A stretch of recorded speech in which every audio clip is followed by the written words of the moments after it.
So once you have all of that paperwork in order, you want to start practicing your speech. Let's go to the rubric to see how this is best done. So at the beginning of your speech, you want to have an attention getter. So this is something that captures the attention of your audience. If you've watched this video, right here, how to start a speech, this guy says the 3 main ways to start a speech. One is to ask a question of your audience. So this is a good way to interact with your audience right off the bat. You're asking them a question, but make sure you pay attention to their answers.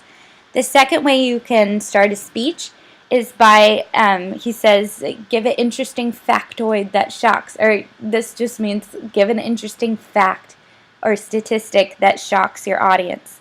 But if you're going to do that, you need to cite your sources. According to whom? As an educated audience, if I just say a seemingly random fact like 70% of the population suffers from glossophobia, you're going to be thinking, according to whom? Did she just make up that statistic?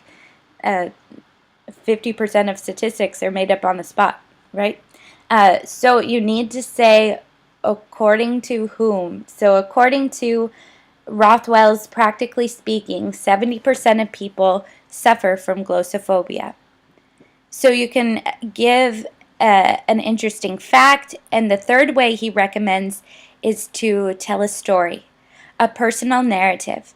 As soon as you tell a story, people start to light up.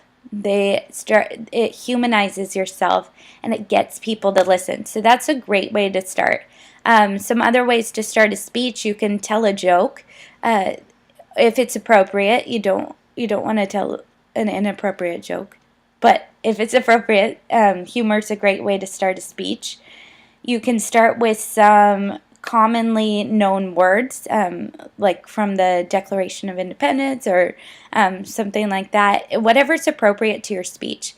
I actually once had this student start his speech. It was on the evolution of male gymnastics in 21st century in the U.S., and he got up in front of the audience and he did a backflip. And you better believe everybody's eyes were on him. He had everybody's attention. So if you can do backflips, that's great. Get the audience's attention like that. Just something that's creative and clever. You can show a little bit of a video clip. Remember, with your video clips, they need to be kept all in all under 1 minute. This is all timed, so it's 4 to 6 minutes. Okay, so once you've gotten your audience's attention, the second thing you do is to state your thesis clearly and obviously. So tell us what you're talking about. There's nothing worse than having a whole speech or a whole class where you get to the end of it and you're like, what was that even about? And then the third, give your audience a reason to listen. So this is twofold. You want to tell your audience, here's the value in it for you. We're egotistical as human beings, and we want to know what's in it for me for listening to this speech. So you need to tell your audience blatantly, this is what you're going to get. This is the value you're going to get from listening to this speech.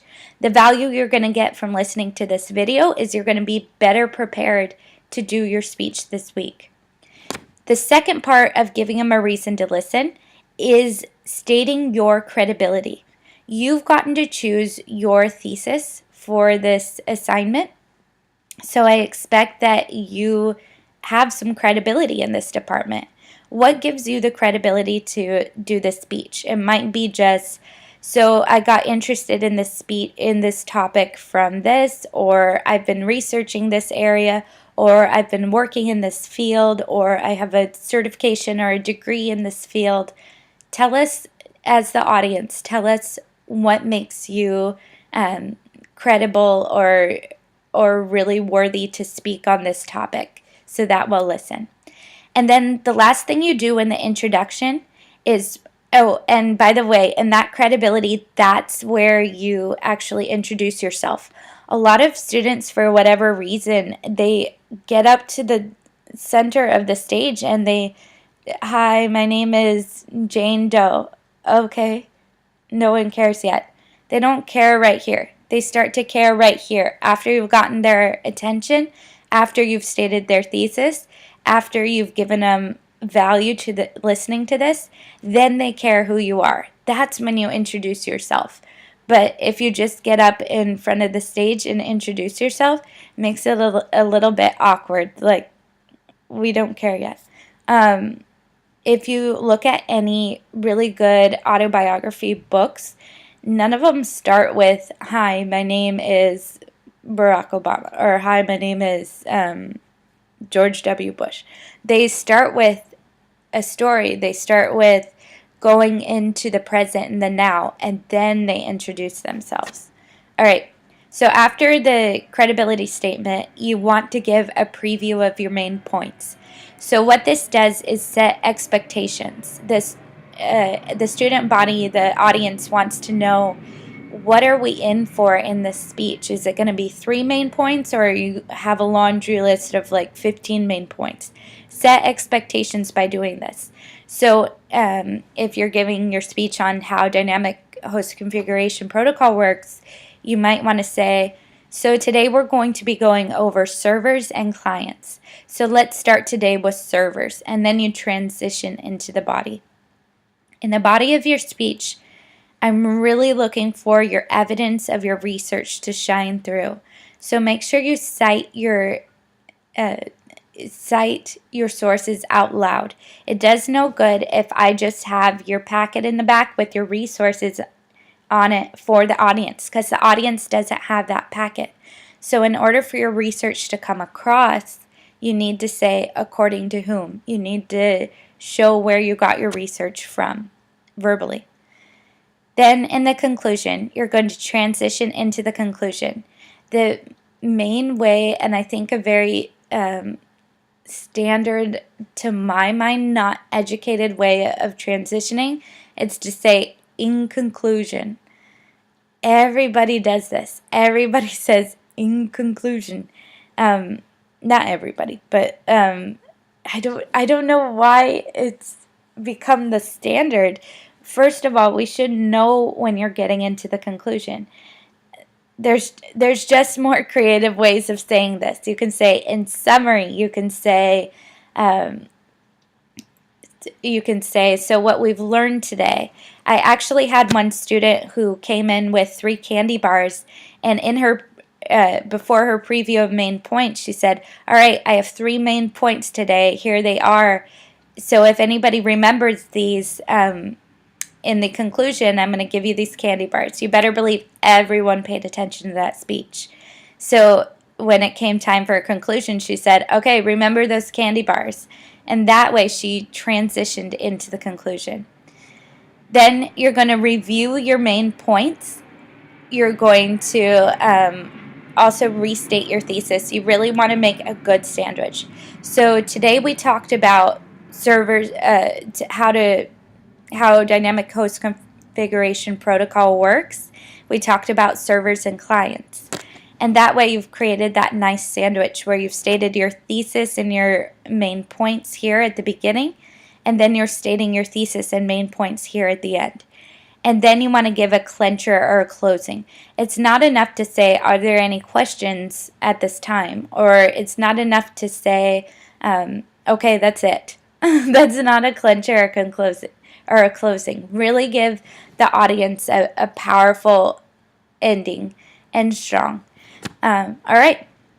So this is it for your speech for actual technical information. And then you're going to have delivery points that are listed here. And then kind of your overall stuff. Remember to use your visual aids to your advantage. You want to make sure that these visual aids are actually aiding you in your presentation. I'm looking also that you directly engage the audience at one point. Some people just completely ignore the audience. They look down. They get lost within their own world of their own thinking. Engage with the audience. Ask them questions. Recall a memory that maybe somebody went before you with the speech. You can play off of that. You can ask an audience member just don't embarrass anyone. But you can ask them a question. And then your time. So as you practice today, it's a 4 to 6 minute speech, which might seem like a long time, but it's really not. So how I would allocate this personally as a student, I'd want to hit 5 minutes when I'm speaking. You don't know whether when you come up to give your speech, you're going to be speaking maybe a little bit faster than you normally speak, or maybe you've slowed it down and you've forgotten something, so you have to go back. So you want to leave yourself that minute of bounce on either side. So what I would shoot for is 5 minutes in my practice. And how I would allocate these 5 minutes, 1 minute needs to go for the introduction and 1 minute for the conclusion. And that gives me 3 minutes for the body of my presentation. In your visual aids, there are 3 required. So some of you are doing PowerPoints. The general rule of thumb is 1 minute per PowerPoint slide. And the rest of how I'm going to grade you depends on that packet. So get your packet in order and then start practicing your speech and practice that positive self-talk. You got this. I believe in you. I want you to be successful in this speech. All right, so I'm looking forward to meeting you this week.